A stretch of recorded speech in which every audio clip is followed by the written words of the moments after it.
ፌንጣና ጉንዳኑ። ከዕለታት አንድ ቀን በአንድ አካባቢ በጓደኝነት የሚኖሩ ፌንጣና ጉንዳን ነበሩ።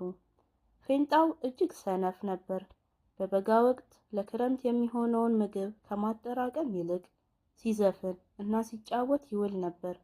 ሲበዛ ግድ የለሽ ነው። ጉንዳን ግን ጠንካራና ስራ ወዳድ ነበር። ቀኑን ሙሉ በጨዋታ ከማሳለፍ ይልቅ ለክረምቱ የሚሆነው ምግብ እየሰበሰበ ወደ ጉድጓዱ ያስገባ ነበር። ከዛም ክረምት ደረሰ። ክረምቱ እጅግ ከባድ፣ አስፈሪ ነበረ። የሚወርደውም በረዶ ነበረ። ፌንጣም ጉንዳንም በቤታቸው ገቡ። እነሆ በክረምት መውጣት ስላልቻሉ ፌንጣ ያጠራቀመው ምግብ ስለሌለ የሚበላው አጣ።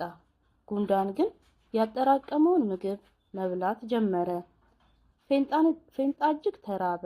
ከዛም ወደ ጉንዳኑ ቤት በመሄድ ጉንዳን እባክህ ምግብ አበድረኝ እራበኝ አለው። ጉንዳኑ በበጋ የት ነበርክ አለው።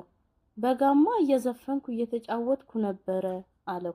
እና ታዲያ አሁንም ውጣና ዝፈንና ተጫወታ ታዲያ እንደሚርብህ ቀድመህ አታስብም ነበር አለው።